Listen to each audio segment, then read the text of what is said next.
ناظرین گرامی، آج سے ہزاروں سال پہلے شہر بابل اور اس کے آس پاس کے علاقوں پر نمرود کی بادشاہی تھی، جو ایک بہت طاقتور، متکبر، جابر اور بت پرست حکمران تھا۔ کہتے ہیں کہ سر پر تاج سب سے پہلے نمرود ہی نے پہنا تھا۔ یہ بزور طاقت رعایا سے اپنے پرستش کرواتا تھا۔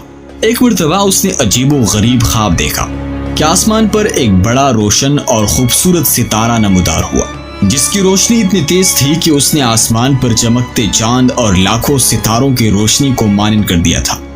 صبح ہوئی تو نمرود نے شہر کے تمام بڑے کاہنوں اور نجومیوں کو دربار میں طلب کر کے اپنا خواب سنایا اور تعبیر مانگی۔ نجومیوں نے تعبیر بتائی کہ اس شہر میں عنقریب ایک ایسا بچہ پیدا ہونے والا ہے جو عظیم بادشاہ کے زوال کا باعث بنے گا اور ہمارے خداؤں کے مقابلے میں ایک خدا اور اس کی دین کا پرچار کرے گا۔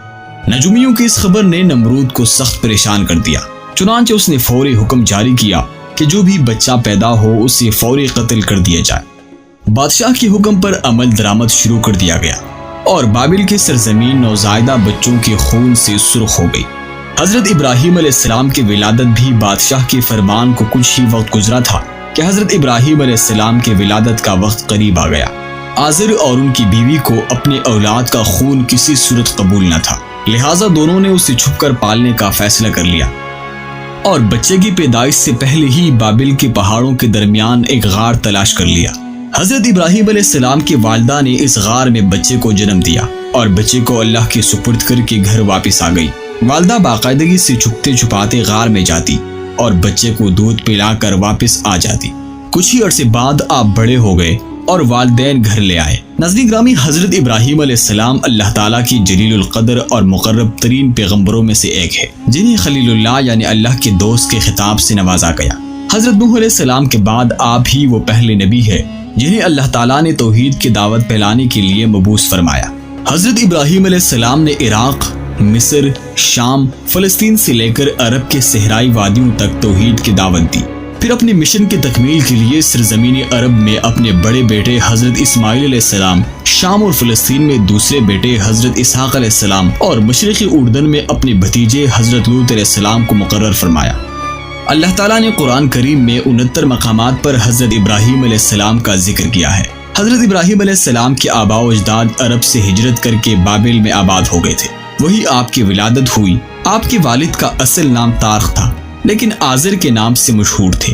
حضرت ابراہیم علیہ السلام کے پیدائش کے وقت آزر کی عمر 75 سال تھی۔ حضرت ابراہیم علیہ السلام کے علاوہ آزر کے 2 بیٹے اور تھے، ایک کا نام ناہور اور دوسرے کا نام ہاران تھا۔ ہاران کا انتقال آزر کی زندگی میں ہی ہو گیا تھا۔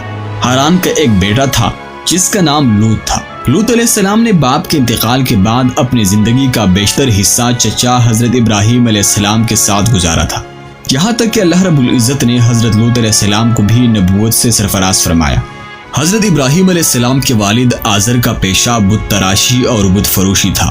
حضرت ابراہیم علیہ السلام کو اللہ تعالیٰ نے بچپن ہی سے صراط مستقیم پر رکھا تھا اور اپنا رسول منتخب کر لیا تھا۔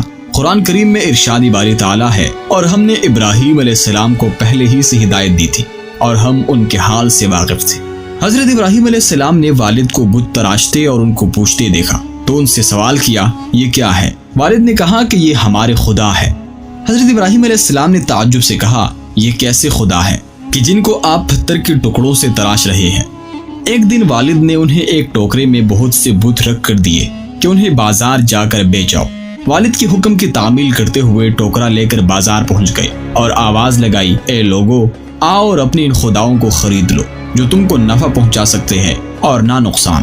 لوگ جمع ہوتے اور اپنے خداؤں کے بارے میں حضرت ابراہیم علیہ السلام کی گفتگو کو تعجب سے سنتے اور آگے بڑھ جاتے۔ بازار جانے کا یہ سلسلہ کئی دن تک جاری رہا، لیکن ایک بت بھی نہ بکا، بلکہ لوگوں نے حضرت ابراہیم علیہ السلام کی شکایتوں کے انبار لگا دیے تو آزر نے انہیں بازار بھیجنا بند کر دیا۔ اللہ تعالیٰ نے حضرت ابراہیم علیہ السلام کو بچپن ہی میں رشد و ہدایت اور عقل سلیم عطا فرمائی تھی۔ وہ جب چھوٹے تھے تو حیران ہو کر سوچتے تھے کہ اپنے ہاتھوں سے تراشے پتھر کے ٹکڑے ہمارے معبود کیسے ہو سکتے ہیں۔ انہیں اس معبودی حقیقی کی تلاش تھی جس نے کل کائنات کو بنایا ہے۔ دن رات اسی جستجو اور فکر میں رہتے۔ پھر باری تعالیٰ نے انہیں کائنات کی کچھ اور چیزوں کا بھی مشاہدہ کروایا۔ قرآن پاک میں ارشاد ہے، اور ہم ابراہیم کو آسمانوں اور زمین کے عجائبات دکھانے لگے تاکہ وہ خوب یقین کرنے والوں میں سے ہو جائے۔ یعنی جب رات نے ان کو پردائی تاریکی سے ڈھانپ لیا تو آسمان میں ایک ستارہ نظر آیا، کہنے لگا یہ میرا پروردگار ہے۔ جب وہ غائب ہو گیا تو کہنے لگا کہ مجھے غائب ہو جانے والے تو پسند نہیں۔ پھر جب چاند کو چمکتے دیکھا تو کہنے لگا یہی میرا پروردگار ہے۔ لیکن جب وہ بھی چھپ گیا تو بول اٹھے کہ اگر میرا پروردگار مجھے سیدھا راستہ نہیں دکھائے گا تو میں ان لوگوں میں سے ہو جاؤں گا جو بھٹک رہے ہیں۔ اگلی صبح جب سورج کو دیکھا کہ وہ آسمان پر جگمگا رہا ہے تو کہنے لگا کہ میرا پروردگار یہ ہے، یہ سب سے بڑا ہے۔ مگر جب وہ بھی غروب ہو گیا تو کہنے لگا لوگوں جن چیزوں کو تم اللہ کا شریک بناتے ہو میں ان سے بیزار ہوں۔ یہ ڈوبنے اور غائب ہونے والے میرا رب نہیں ہو سکتا، وہ کوئی اور ہی ہستی ہے جس نے ان سب کو پیدا کیا ہے، جو کل کائنات کا خالق اور مالک ہے۔ میں نے سب سے یکسو ہو کر اپنی ذات کو اس کی طرف متوجہ کر لیا ہے جس نے آسمانوں اور زمین کو پیدا کیا ہے، اور میں مشرکوں میں سے نہیں ہوں۔ نبوت سے سرفراز ہونے کے بعد حضرت ابراہیم علیہ السلام نے سب سے پہلے اپنے والد کو توحید کی دعوت دی۔ اس سلسلے میں ان کا اپنے والد سے کیا مناظرہ ہوا اسے قرآن پاک کی سورہ مریم میں یوں بیان کیا گیا ہے۔ اور جب ابراہیم نے اپنے والد سے کہا کہ ابا جان ایسی چیزوں کو کیوں پوچھتے ہو جو سن سکتی ہے اور نہ دیکھ سکتی ہے اور نہ ہی آپ کی کچھ کام آ سکتی ہے؟ ابا جان مجھے ایسا علم ملا ہے جو آپ کو نہیں ملا، تو آپ میرے ساتھ ہو جائیے، میں آپ کو سیدھی راہ پر چلا دوں گا۔ اے میرے ابا شیطان کی پوجا نہ کیجیے، بے شک شیطان اللہ کا نافرمان ہے۔ ابا مجھے ڈر لگتا ہے کہ آپ کو اللہ کا عذاب نہ پکڑے تو آپ شیطان کے ساتھی ہو جائیں گے۔ حضرت ابراہیم علیہ السلام نے ادب اور احترام کے تقاضوں کو پوری طرح ملحوظ خاطر رکھتے ہوئے نہایت محبت اور پیار سے باپ کو توحید کے بارے میں آگاہ فرمایا، لیکن مشرک باپ نے اس نرمی اور پیار کے جواب میں نہایت درشتی اور سختی سے بیٹے سے کہا تو اگر میرے معبودوں کی مخالفت سے باز نہ آیا تو یاد رکھ کہ میں تجھ سے بہت سختی سے پیش آؤں گا۔ قرآن کریم میں ہے کہ آزر نے کہا کہ اے ابراہیم کیا تو میرے معبودوں سے برگشتہ ہے؟ اگر تو باز نہ آیا تو میں تجھے سنسار کر دوں گا اور تو ہمیشہ کے لیے مجھ سے دور ہو جا۔ اس موقع پر حضرت ابراہیم علیہ السلام نے السلام علیکم کہا اور کہا کہ میں آپ کے لیے اپنے پروردگار سے بخشش طلب کروں گا، بے شک وہ مجھ پر مہربان ہے۔ حضرت ابراہیم علیہ السلام کی قوم کا عید کا دن قریب آیا تو پوری قوم شہر سے باہر جا کر عید کی خوشیاں منانے کی تیاریوں میں مصروف ہو گئی۔ لوگوں نے حضرت ابراہیم علیہ السلام کو بھی ساتھ چلنے کی دعوت دی، لیکن انہوں نے ساتھ جانے سے انکار کر دیا۔ دراصل وہ کسی ایسے موقع کی تلاش میں تھے کہ جب کوئی نہ ہو اور وہ سب سے بڑے عبادت خانے میں رکھی بتوں کو مسمار کر سکے۔ چنانچہ لوگوں نے عید کی صبح سب سے پہلے اپنی بتوں کو سجایا، پھر حسب روایت ان کے آگے طرح طرح کے کھانے سجائے۔ ان میں رواج تھا کہ میلے سے واپس آ کر اسی کھانے کو بڑے احترام سے کھاتے تھے۔ اس کام سے فارغ ہو کر سب لوگ شہر سے باہر میلے میں چلے گئے تو حضرت ابراہیم علیہ السلام کلہاڑا لیے بت خانے داخل ہو گئے۔ قرآن پاک میں اللہ تعالیٰ ارشاد فرماتا ہے حضرت ابراہیم علیہ السلام چھپتے چھپاتے ان کے معبودوں کے پاس گئے اور فرمانے لگے تم کھاتے کیوں نہیں؟ تمہیں کیا ہو گیا ہے؟ تم بولتے کیوں نہیں؟ پھر ان کو دائیں ہاتھ سے مارنا اور توڑنا شروع کر دیا۔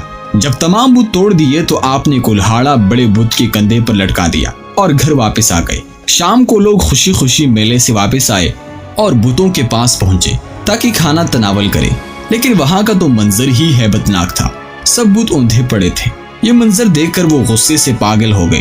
ان میں سے بہت سو کو یقین تھا کہ یہ کام ابراہیم علیہ السلام ہی نے کیا ہوگا۔